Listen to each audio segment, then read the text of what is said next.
Herkese merhaba. Playoff'ların final haftasıyla birlikte Stage 2 tamamlandı. Bu hafta alınan sonuçlarla Fnatic ve Team Liquid'in yanı sıra diğer iki Champions takımı da belli oldu. Şimdi hazırsanız Stage 2'nin son bültenine başlıyoruz. Hafta temsilcimiz BBL ile Team Liquid arasındaki kritik seriyle açıldı. BBL'in bu seriyi kazanması onlara Champions 2025 Paris biletini kazandıracaktı. Liquid'in galibiyeti ise Team Heretics'in Paris'e katılımını garantileyecekti. Seri BBL'in seçimi olan Ascent ile başladı. İki tarafın başa baş götürdüğü haritada son sözü 13-10 ile Team Liquid söyledi ve seride 1-0 öne geçti. Seri Sunset ile devam etti. BBL haritanın ilk yarısını 8-4 önde kapatsa da Liquid ikinci yarıda durumu eşitledi. Son anlarda kontrolü ele alan BBL, Sociable'ın 36 kill'lik muhteşem performansıyla haritayı 13-10 kazanarak seriyi 1-1'e getirdi. Serinin kaderi Bind haritasında belirlendi. BBL'in üstünlüğüyle geçen haritada Liquid ikinci yarıda devreye girerek maçı uzatmalara taşıdı. Uzatmalarda 2 round kazanan Liquid maçı 14-12'lik skorla alarak büyük finale yükseldi ve aynı zamanda Team Heretics'in Champions'a katılımını garantiledi. Temsilcimiz BBL ise lower finale düşerek rakibini beklemeye başladı. Gün Giantex ile Navi arasındaki bir diğer kritik seriyle devam etti. Her iki takımın da Champions 2025 Paris'e katılabilmesi için bu maçı kazanması gerekiyordu. Navi kendi seçtiği Icebox haritasında dominant bir performansla 13-6 galip geldi. Giantex Sunset'te 13-6'lık skorla rakibine karşılık vererek seriyi 1-1'e taşıdı. Serinin galibi Heaven'da belli oldu. Giantex baskın bir başlangıç yaptığı haritanın ilk yarısını 9-3 önde kapattı. Rakibine yanıt vermekte zorlanan Navi skoru etki edemedi ve harita 13-4 Giantex zaferiyle sona erdi. Seriyi 2-1 kazanan Giantex, lower finalde BBL'in rakibi olurken Navi bu mağlubiyette elendi ve sezonu kapattı. Seride iki duelistin performansı dikkat çekti. Ara 10 entry ile seriyi tamamlarken Alexi hiç entry alamadan 15 ilk kan vererek sezonu oldukça kötü bir şekilde noktaladı. BBL ile Giantex Stage 2'nin ilk Bow 5 serisinde son Champions 2025 bileti için karşı karşıya geldi. Seri temsilcimiz BBL'in seçimi olan Ascent ile başladı. Giantex'in sert oyunu karşısında zorlanan ekibimiz rakibine hiçbir noktada karşılık veremedi. Bu durum skora 13-2 olarak yansıdı ve Giantex seride 1-0 öne geçti. İkinci yarıda Sunset'te BBL biraz daha direnç gösterse de galibiyet için yeterli olmadı. Giantex kendi haritasını 13-8 kazanarak seriyi 2-0'a taşıdı. Serinin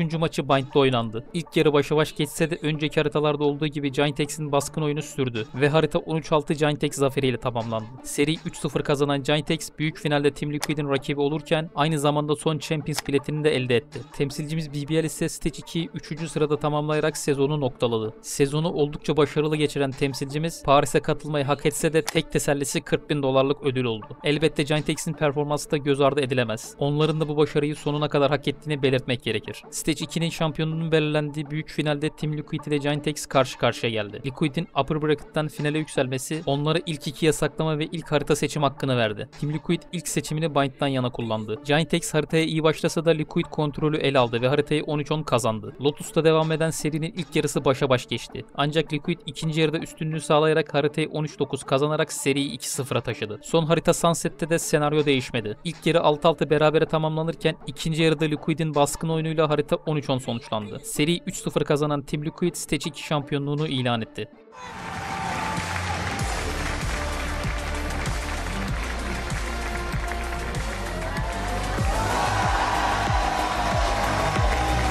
Şampiyon Team Liquid Stage 2 boyunca 8 seride 21 harita oynadı. Liquid ilk yasaklama hakkını genellikle Heaven ve Icebox için kullandı. Bu doğrultuda Heaven hiç oynamazken yalnızca Koi karşısında oynadığı tek Icebox haritasını 13-10 kaybetti. Lotus ve Ascent'te ise hiçbir takım onların üstünlüğünü kıramadı. Liquid oynadığı 8 seriden sadece Karmine Corp karşısında mağlup oldu. Playoff'larda yarı finalden başlamanın avantajını kullanarak 3 seri sonunda şampiyonluğa ulaştı. 2023'te de şampiyon olan ekip bu zaferle ikinci kez kupayı kaldırdı. Turnuvanın MVP'si ise takımın IGL'in Nets seçildi.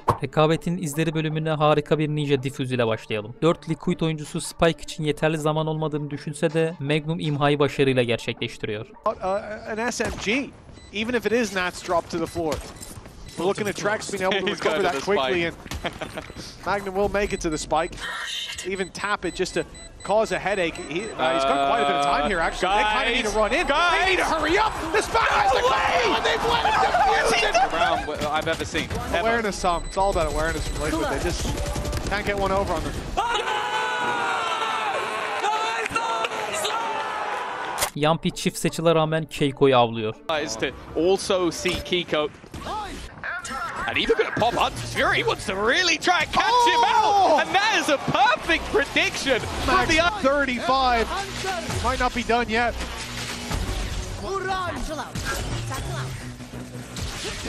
Keiko'nun roketi sadece rakibi düşürmekle kalmıyor, aynı zamanda koza içindeki Nets'i de kurtarıyor. Sociable's heroics have brought them an advantage, but that advantage could very quickly slip away. There's a savior at least for one, but they're going to need a whole lot more. And what with Sociable down now, Yumpy needs... We've been robbed, and you can see exactly why. That Showstopper even saved his teammate. With Hunter's Fury, all the BBL have to work with. Yeah, of course I has. He got you out. Got you out of the ult. And maybe out of trouble. Beklenmedik bir pozisyonda bulunan Patitech Soshi'ye bıçak atıyor. There is a man just sat on the spike. Needs to almost no scope if there's going to be an opportunity, and from behind he will be.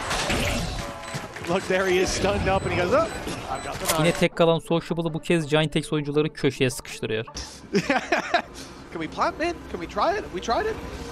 This is a I think they know where he is. horrendous start to the 1v5. He's been spotted. Dove. Oh, and well, yeah, as if it wasn't going bad enough. The disrespect of the knife at the end. 8 and... Lev riskli bir v1'i 3 HP ile kazanıyor. Kiko and Trax so desperately low. An orbital strike, well placed, could save the round and may well need to. Levin's alone.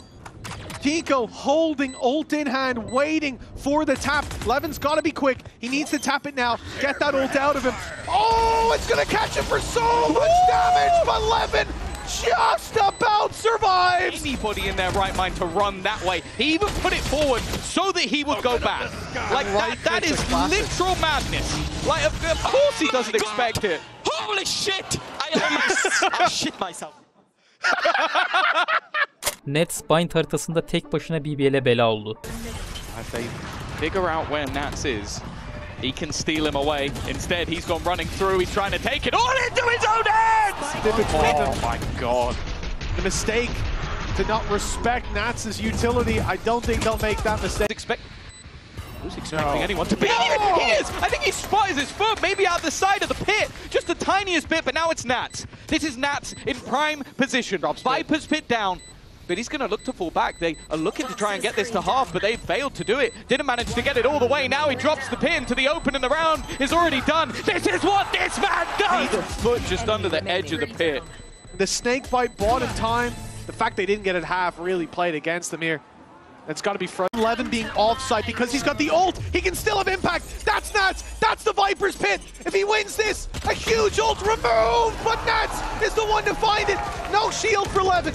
He's stuck inside his pit, but firing back takes down Sociable. Even lands Magnum. And this is a ruse, a one-man fake. For BBL to win it here, well, you'd have to take a look at what's on the other side, and Nats is waiting to finish the job. He started an ace to take For a minute, they brought him into this ult, and he pushed close, Spectre in hand, and manages to get three. Then rotating in, the rest of the squad gets to plant, and he's still. Yumpy'nin harika performansına kurşun yetmiyor. Yumpy steps forward, he'll find one. But Ara's itching for this fight. It'll be a three-man swing when he finally gets contact. Ara with a third, but he's shut down. Yumpy, we said he had to show up. He's had 4 already. A chance for all 5. The read is right, but the bullets, he's out of ammo. Grabinho. Again, Grabinho is that safe pair of hands. Sits 10 and 6, only behind the aggressor of Ara. Oh. Westside ve Grubinho şeriflerle inanılmaz bir savunma yapıyor. Will wound, and it will set up those remaining players. In they go. Grabinho with the sheriff of Westside as well! Very safe card thrifty, by the way. In case that wasn't already blatantly obvious, dear Lord.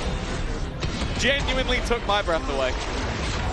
It's taken me a minute to even form. Cloud iki farklı haritada Liquid oyuncularını yargılıyor. Clear on Grabinho. This, so far, tick in the box.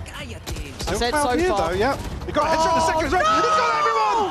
How has he done that? Really pushed him off here. It's Kiko to split open the site though. Stunning from him.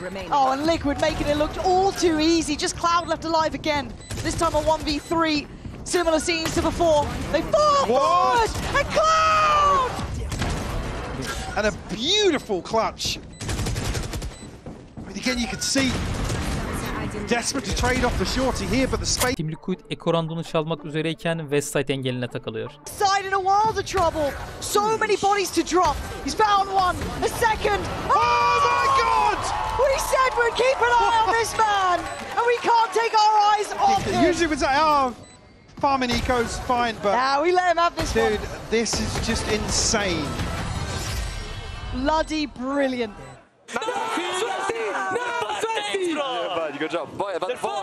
Final haftasında en yüksek ACS'e sahip oyuncu 263 ile Nets oldu. Onu 252 ACS ile Ara, 244 ACS ile Hero, 218 ACS ile Grubinho ve 217 ACS ile Westside izledi. Alt sıralarda ise 139 ACS ile Angel, 146 ACS ile Alexic, 157 ACS ile Yampi, 165 ACS ile Lev ve 166 ACS ile Magnum bulundu. Final haftasında Sunset 4 kez seçilerek en çok tercih edilen harita oldu. Crowd ve Icebox ise 3'er kez yasaklanarak en çok banlanan haritalar olarak öne çıktı. Bu hafta en çok kullanılan ajan Omen olurken Phoenix, Harbor, Reyna, Claw, Chamber ve Waylay hiç tercih edilmedi. 2025 sezonu 12 Eylül'de Champions ile devam edecek. İçeriklerin devamı ve Pexa'yı desteklemek için kanala abone olmayı, videoyu beğenmeyi ve yorum yapmayı unutmayın. Bir sonraki videoda görüşmek üzere, kendinize iyi bakın. That's smart. Pause for thought, maybe a slight doubt on the paranoia. Perfect. But now they try and gap close. Bounding Grubin!